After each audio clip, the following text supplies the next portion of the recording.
Na época da escola, ao contrário do que muitas pessoas pensam, eu nunca fui CDF, nunca fui nerd. Adoraria ser, mas não fui. Não fui, não sei se... Porque eu não era também a mais popular, olha que coisa, né? Eu não era a mais popular da sala, porque eu era extremamente tímida, então eu ficava só no cantinho. E nem era a pessoa que se destacava, apesar de ser competitiva, mas nessa época eu ainda nem era tanto assim. Eu não gostava de estudar, pra falar a verdade. Não gostava tanto de estudar na época da escola, não. Eu achava muito chato ter que aprender matemática, geografia, química, e eu falava, quando que eu vou aplicar isso na minha vida? Eu acho que eu já sabia que eu não ia seguir nenhuma dessas profissões, mas enfim, muita coisa aplica mesmo, né? E então eu era uma aluna ainda meio que na média, assim, eu me esforçava, eu tinha que estudar muito para aprender as coisas, então eu era uma aluna nota 8.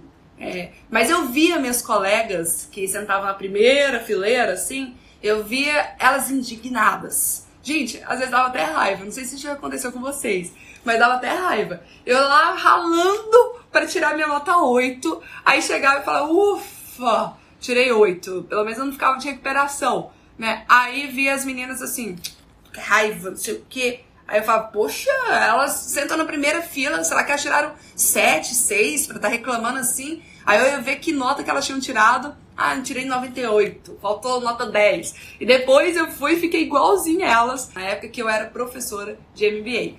E aí, o que aconteceu? A psicóloga me mostrou que a gente precisa valorizar o que a gente já tem. E isso aconteceu de novo comigo quando eu entrei no marketing digital. Porque quando eu entrei, aí eu ficava, nossa, mas ainda tem que fazer isso, mas ainda tem que fazer aquilo, mas eu ainda tenho que construir isso, mas aí uma pessoa virou pra mim e falou assim, Tati, mas olha o que você era e olha o que você é hoje. Olha o quanto que você já avançou. Comemora. Porque se você ficar focando toda a sua energia e todo o seu olhar só naquilo que te falta conquistar, você vai ficar sem energia, vai sugar a sua energia, você vai ficar frustrada, com decepção total. Mas se você começar a olhar para trás e falar, uau, olha o quanto eu já caminhei, olha o quanto eu já andei para chegar até aqui, entende? Que bom que eu evoluí, claro que eu quero continuar evoluindo, claro que eu tenho novas metas, claro que eu tenho novos objetivos, mas olha só o quanto que eu já avancei. É sobre isso que a gente precisa fazer no nosso dia a dia. E aí ontem eu estava com os nossos alunos do Vivendo de Palestra, a gente estava assistindo uma palestra do meu amigo Maurício Lousada, e daí a gente faz o seguinte, a gente assiste a palestra, e eu vou fazendo análise. Então a gente vai pausando a palestra e vai fazendo análise com eles, do que ele fez, qual técnica que ele utilizou, por que aquilo coube naquele momento ou não. E é muito legal isso, porque dá muitos insights para você melhorar a sua palestra. Então você tá ali às vezes com esboço, só com rascunho, com esqueleto da sua palestra. Aí você vai vendo vários elementos, não para você copiar, para não ser nada de um palestrante de mosaica. E ele comentou uma frase que eu falei, uau, olha que frase profunda. Preparem para anotar, porque essa é uma frase que tem que deixar bem gigante assim na sua frente para você ler todos os dias. Ao acordar, você vai ler todos os dias isso e você vai começar a trabalhar uma postura diferente na sua jornada. Ele fala assim, ó, nunca se esqueça do dia em que você orava para ter o que tem hoje. Olha que forte. Nunca se esqueça do dia em que você orava para você ter o que você tem hoje. E muitas vezes a gente fica olhando só pro que falta. Ainda falta isso, ainda falta aquilo. Meu Deus, eu não conquistei. Fulano já tá assim e tal. Poxa, olha o quanto você já conquistou. Olha pro lado bom. Respeite o seu momento. E então, claro, continua no inconformismo, mas sem deixar isso atrapalhar a sua vida, atrapalhar a sua jornada. Porque senão ele gera um estado de ansiedade tão grande que paralisa. Você fica paralisado. Meu Deus, eu tenho tanta coisa pra fazer que eu não sei nem por onde começar. E aí você acaba não fazendo nada. Então isso só te distancia da sua meta, dos seus objetivos. Para você ficar mais próximo dos seus objetivos, você precisa ter combustível, precisa ter brilho nos olhos. Já reparou que quanto mais a gente faz, mais a gente quer fazer. A gente fica empolgado, parece que fica incansável. As pessoas ficam incansáveis quando elas estão felizes com o resultado que elas já conquistaram e estão em busca de mais. Mas elas não negligenciam, elas não abrem mão de comemorar pelo resultado que elas já conquistaram até aqui. Então esse é um convite que eu quero fazer para vocês. Vocês vão ver muitas coisas que dá para fazer, mas não negligencie o que você já conquistou. Por exemplo, eu falo muito para os palestrantes, óbvio, que é importante você trabalhar suas redes sociais porque é uma vitrine.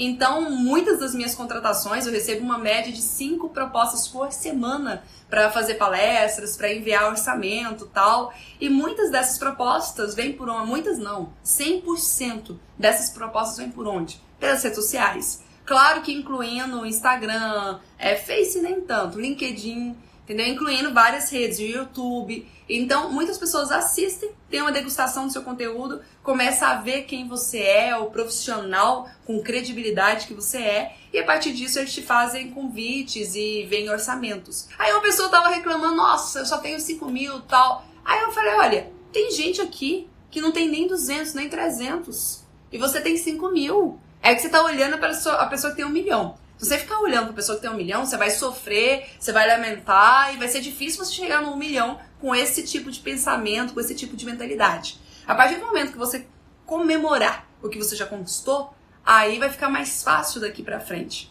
E olha o detalhe que a gente não para pra pensar, hein? É difícil a gente palestrar num evento e colocar, por exemplo, 500 pessoas. Nossa, 500 pessoas já é uau, já é maravilhoso. Coloquei 500 pessoas aqui, olha que bacana. Aí a pessoa tá com 500 pessoas no Instagram e tá reclamando. Imaginem um auditório com 280 pessoas. Já é o máximo, já tá cheio. Se falar pra 30 pessoas num curso, já é muito bom. É difícil, muitas pessoas ralam para colocar 30 pessoas, 50 pessoas dentro de uma sala. Para um show é muito mais fácil. O show do Gustavo Lima é bom, entendeu? Mas para estudar, aí a gente começa até a entender alguns paralelos, né? Por que as pessoas não têm resultado e ficam só lamentando que não tem resultado? Não estão dispostas a pagar o preço. Para lives de conteúdo, para aulas assim, a gente sacrifica, tem os embaixadores que assistem essa live, que chamam todo mundo, e aí a gente sacrifica e todo mundo, vamos junto, a gente vai conseguir ter 300 pessoas aqui e tal, e aquela coisa toda. Mas num show, você não precisa fazer muito esforço não, que você coloca lá 10 mil pessoas fácil no show. E aí depois a gente vê a onda da lamentação nas redes sociais, porque aí todo mundo fica, o mercado, a política, a economia e tal, mas quantas pessoas estão lendo o livro? Quantas pessoas estão fazendo cursos? Quantas pessoas estão na live de conteúdo? Quantas pessoas estão estudando? É isso que a gente ainda não percebe tão claramente. Mas hoje eu também quero apresentar aqui uma diferença entre palestrar e fazer apresentações. Quem faz apresentação é uma pessoa que tem conteúdo e ela foi convidada para falar em público, ela chega lá e ela apresenta o conteúdo que ela já tem. Isso é fazer apresentações. Agora, uma pessoa que palestra é uma pessoa que dá um show com conteúdo, tá? Porque tem pessoas que falam, esse showman. E às vezes até falando com um ar assim de curtição, esse aqui é showman. Não, gente, tem que ser um showman, só que, ou showwoman, só que com conteúdo, porque palestra é a junção de 2 elementos, inspiração e conteúdo. Você tem que entregar conteúdo, porque senão ela não vai ser memorável. O que faz uma palestra ser memorável? Ser inesquecível. Quando passa 1 mês, 2 meses, e a pessoa chega em casa e ela ainda lembra dos ensinamentos, ela lembra das dicas, ela ainda aplica, ela coloca em prática na vida dela aquelas dicas que você passou. Isso faz com que a sua palestra, que a sua mensagem, a sua comunicação se torne memorável. A pessoa tem que lembrar disso depois. Quando é só motivação, quando é só vamos pular, alguma coisa assim, a pessoa vai curtir às vezes no momento, outras nem tanto, mas beleza. E depois passou 1 semana, ela já esqueceu e não teve nenhum aprendizado, não teve nenhuma lição que ela pudesse levar isso para a vida dela, entende? Então, para a palestra ser memorável, eu preciso garantir que tenha muita inspiração, porque senão fica chato, fica entediante, mas eu preciso também, por outro lado, ter muito conteúdo que ela aplique e que ela consiga ver os resultados palpáveis no dia a dia dela. Isso é palestra, certo? Apresentação. Eu chego e despejo o conteúdo que eu já tenho. Eu fiz uma apresentação. Não vai impactar, não vai mover as pessoas, não vai fazer as pessoas ficarem falando depois de você. Por exemplo, tem muita gente que me fala assim, Tati, eu sou bom pra falar, não tem vergonha, eu vejo que tem tanta gente que tem timidez aí e tal, mas eu não. Aí tem palestrante que fala isso, né? Eu falo super bem, eu me comunico super bem, não tem problema pra isso, entendeu? Eu só chego lá e falo, tem conteúdo que eu estudo, eu aplico, eu tenho resultado na minha empresa e tal. Então, quando eu sou chamado pra fazer uma palestra, eu tiro de letra. Não preciso me preparar, sou ótimo pra improvisar, então tá tudo certo. E aí o que eu comento? Falei, você faz uma apresentação, você não faz uma palestra. Qual que é a diferença de palestrar e apresentar? Apresentar, você passa lá os números, os dados, os conteúdos, você compartilha, você até se comunica bem e tal. Só que quando termina suas palestras, as pessoas falam, bom, gostei, obrigado por compartilhar comigo. Só isso. Elas não aplaudem de pé, elas não ficam, uau, elas não ficam falando da sua palestra, a sua palestra quase que viraliza, sabe? Elas não ficam gravando vídeos e querendo repostar porque a palestra foi sensacional. Muitas vezes elas nem querem assistir uma segunda vez. Porque eu já vi quando o palestrante é muito bom, a pessoa sabe que é a mesma palestra, mas ela faz questão de assistir uma segunda, uma terceira vez, porque é uma comunicação incrível, inspira, tal. Mas quando é uma apresentação, a pessoa, só vi, entendi o conteúdo, tá bom, quero assistir de novo, tá ótimo, já deu, entendeu? Essa é a característica da apresentação.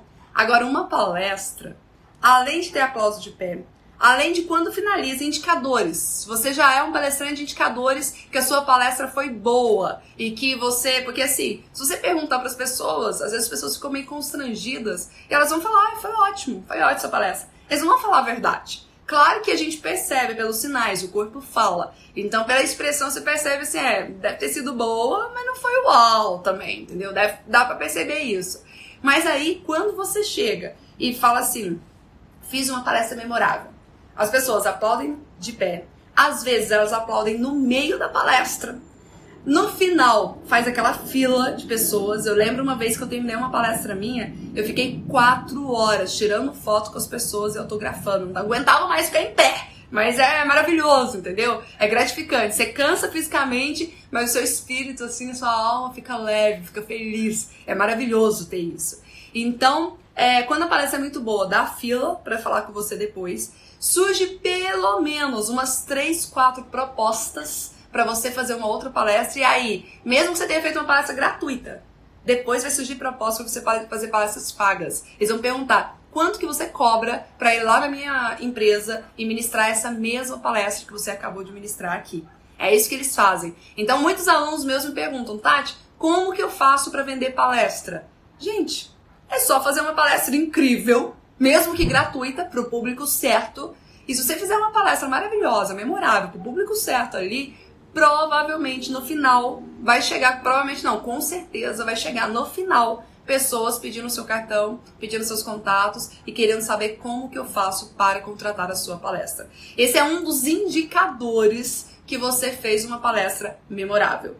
Mas muitas pessoas me perguntam assim também, Tati, mas por que você tem falado tanto assim sobre palestras? Porque eu falo que todo profissional que se destaca na vida, que se destaca na carreira, ele precisa seguir a filosofia de vida de um palestrante memorável. Como assim? Para mim, palestrar, gente, não é só uma profissão.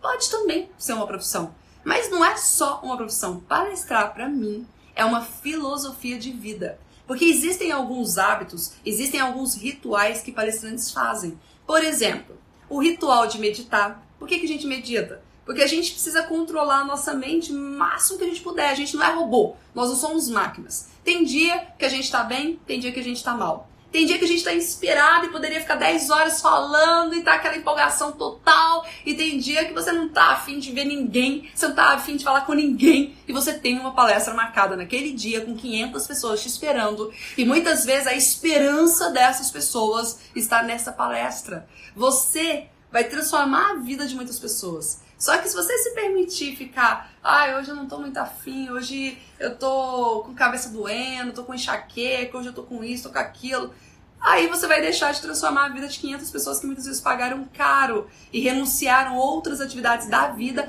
para estar lá, para ver você, entende? Então eu brinco que um palestrante não tem direito de estar doente, ele não tem direito de estar mal, de oscilar o humor no dia a dia. E como que a gente faz para conseguir isso? A gente trabalha muito a nossa mente, porque a nossa mente controla o nosso corpo, controla o nosso estado, controla inclusive os nossos resultados. Então a gente tem vários treinos comportamentais para a gente saber lidar com a gente mesmo. Antes de você lidar com outras pessoas, antes de você ajudar outras pessoas, você precisa fazer um exercício para você conseguir lidar consigo mesmo. Vencer a si mesmo todos os dias. Quando você vence a si mesmo todos os dias, quem está aqui de manhã venceu a si mesmo para acordar cedo? Quem renunciou a outras coisas, teve que fazer uma negociação consigo mesmo para ter o máximo de resultado. Então, diariamente é uma batalha para a gente conseguir vencer a nós mesmos. E quando a gente consegue isso, a gente vence o concorrente, a gente vence qualquer outra coisa que surja no meio do caminho. Por quê? Porque a gente agora sabe o que a gente quer. Eu me lembro, não sei se vocês chegaram a ver um vídeo da Gisele Bündchen. Esse vídeo, ele me marcou tanto que quando eu comecei, a gente teve as férias coletivas lá na empresa. E quando passou o período de férias coletivas, a gente começou, eu falei, olha, vamos reunir a equipe inteira na sala Google. E aí eu passei o vídeo dela e a gente foi discutir o vídeo dela. É um vídeo de uns 15 minutos que conta um pouco da trajetória dela. E é muito marcante porque, primeiro, ela conta lá, ela mostra o apartamento que ela morava no início de carreira, quando ela veio para São Paulo. E aí ela mostra lá o apartamento bem capenga, assim, bem ruim, que ainda, além de ser muito ruim, situação precária, ela ainda dividia com mais umas 4 meninas que ela nem conhecia, entendeu? Então mostrando como que é o início de tudo. Olha só, Gisele Bündchen, que foi avaliada em bilhões, sai várias capas de revistas, acho que foram mais de 4.000 capas de revista. Quantas superações que ela teve, hoje é a maior ícone, né, na área dela, no mundo inteiro. E ela começou do zero também, gente. Olha que impressionante, né? Eu falo isso porque tem pessoas que acham que todo mundo já começa grande. Esquece que todo mundo um dia começou lá embaixo, enfrentou as mesmas dores, enfrentou os mesmos sofrimentos que você, os mesmos desafios, os mesmos desprazeres, as mesmas rejeições. Todos nós passamos por isso. Isso é início, isso faz parte. Entende? Então, Gisele Bündchen estava lá, tal, sofrendo, ela mostrou a casa, mostrou o início e tal, e onde ela está hoje. Aí na entrevista, tem um momento que um entrevistador pergunta assim pra ela, mas o que você acha que é o segredo do seu sucesso? É a sua beleza? Porque você é muito bonita, né? Então é a sua beleza. E ela falou, não, não é a minha beleza. Até porque existem modelos mais bonitos do que eu. Ela falou isso, ó, existem modelos mais bonitos que eu. Só que eu acredito que o que me fez chegar até onde eu cheguei hoje foi a minha personalidade. Por exemplo, se eu sou chamada para fazer algumas fotos lá no Alasca, e aí tá, sei lá, menos 20 graus, aquela gelo para todo lado, e eles pedem para eu ficar de biquíni lá e para fazer a melhor cara do mundo para as fotos, eu faço isso. Ela falou assim, eu estou disposta a pagar o preço. Olha isso, gente, isso aí é a diferença do palco dos bastidores. É o que o palestrante precisa entender, o quanto você está disposto a pagar o preço. Ela falou assim, eu vou tremendo, mas na hora da foto eu faço a minha melhor pose, eu faço a minha melhor expressão e todo mundo vê um resultado impressionante, um resultado incrível. Por quê? Porque ela determinou a dar 100% dela. Ela determinou a fazer o melhor dela, não quer fazer mais ou menos, não quer medíocre. Já que é pra eu entrar, vamos entrar pra valer? Vamos fazer o nosso melhor?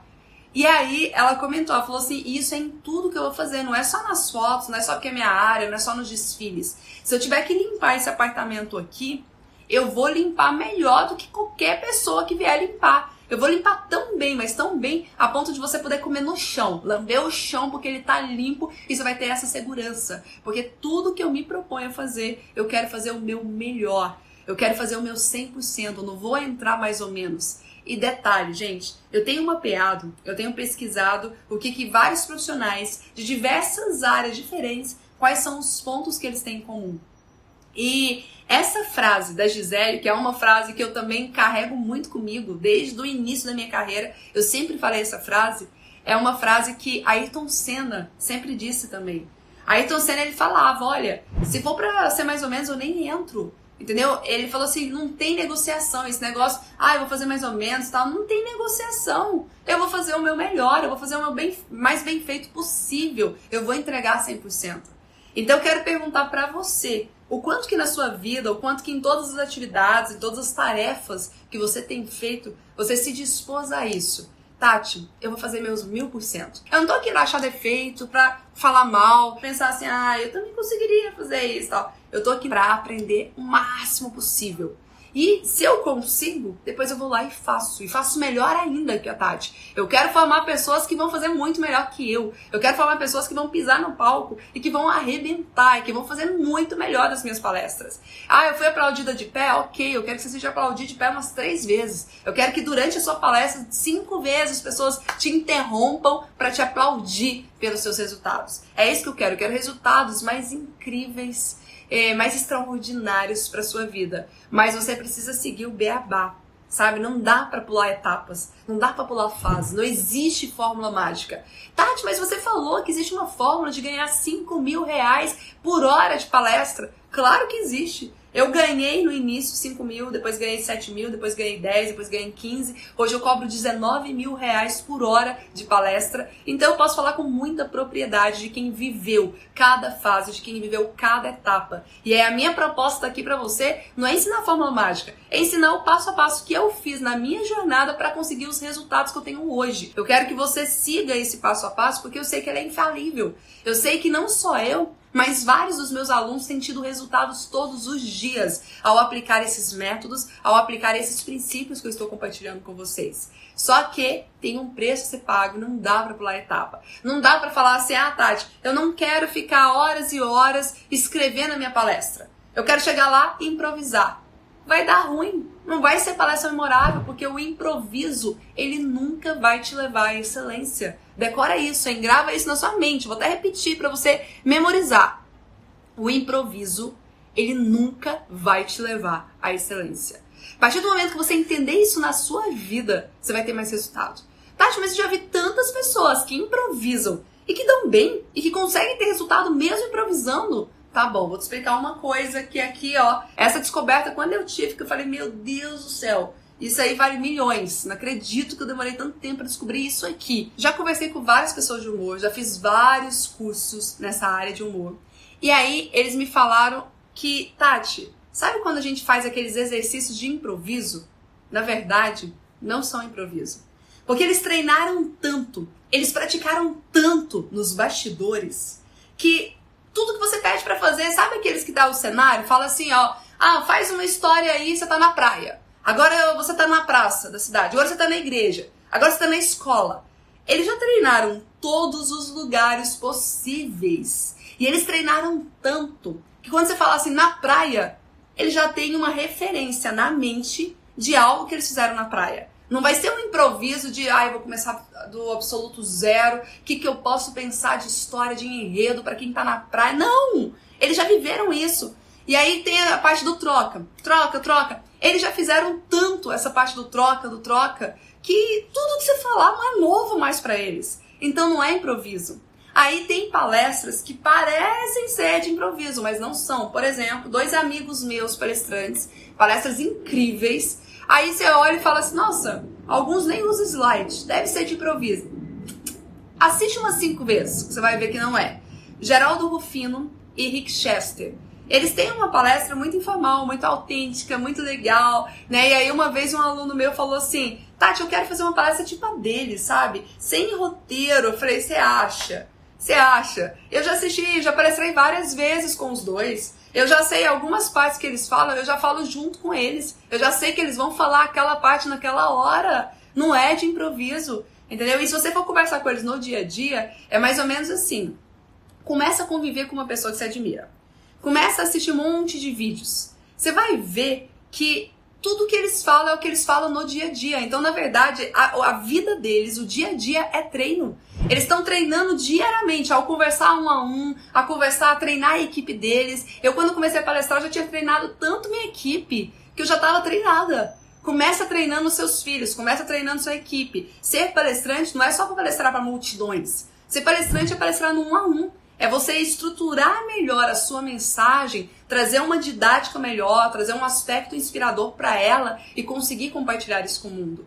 Não existe improviso. Se você for improvisar pra valer mesmo, que você não conhece ainda, você até então não conhecia as técnicas de improviso, você não sabia que improviso na verdade não é improviso, as pessoas se preparam, elas se planejam, elas treinam inclusive para improviso, você não sabia, agora você sabe disso, então não existe improviso porque o improviso ele nunca vai te levar à excelência. E a parte do treino é fundamental. Treinar diariamente, treinar na vida. E essa parte de treino é tão fundamental que eu sempre gosto de contar uma história que eu tava assistindo uma vez de um vídeo de futebol feminino. Era um jogo de futebol feminino e o técnico, ele tava treinando esse time para esse time se tornar invencível. Ah, eu gosto tanto dessa palavra invencível. Anota, hein? Tati, como que eu posso fazer na minha vida? Quais planos de ações que eu vou criar para eu me tornar invencível na minha carreira? Invencível na minha jornada. Anota essa palavra, invencibilidade. Eu quero ajudar vocês, palestrantes memoráveis, a se tornarem invencíveis, imbatíveis, sabe? Imparáveis. É essa invencível, imbatível, imparável. É isso. E aí, ele tava treinando esse time. E claro que a gente já sabe o segredo, tá linkado à educação, tá linkado com o que a gente mais trabalha aqui. E o técnico treinando o time. Aí ele falou, ó, tá todo mundo liberado, vocês já treinaram muito hoje, podem ir embora pra casa. E ele foi pra sala dele. Todo mundo foi embora, mas ficou uma única pessoa sozinha no campo de futebol treinando. E ela estava fazendo um exercício que é um exercício exaustante, gente. É um exercício, quem já jogou futebol conhece, chama exercício de cones. Ela fica correndo em volta dos cones, assim, e fazendo vários exercícios. Aí quando você corre em volta dos cones, assim, corre muito, vai chegando um momento que você fica no staff. E aí, o que teve? Teve um momento que ela parou, ela agachou, assim, e ela tava suando, que escorria suor pelo rosto e pelo corpo dela inteiro. Ela suava muito. O técnico chegou nessa hora. Na hora que ele viu a cena dela terminando o treinamento sozinha, e ela baixando, e estando acima do limite dela. Ela estava acima do limite dela. Sabe o que aconteceu? O técnico escreveu um bilhetinho, um recadinho pra ela, escrito assim. Pra mim, ela era a líder, tá? Só fazendo um parênteses aqui. Ela era a líder. Ela era a que mais se destacava. Aí você pensa, por que será que ela era a pessoa que mais se destacava? Por que será que ela era a líder? Aí ele escreveu um bilhetinho pra ela. Pra mim, a imagem de um campeão é alguém encharcado de suor, em ponto de exaustão, mesmo quando ninguém está olhando. E aí? Você tem chegado acima do seu limite? Você tem testado o seu limite todos os dias? Você tem treinado mesmo quando ninguém está te olhando? Porque aí quando você chegar lá, vai ser como no Circo du Soleil.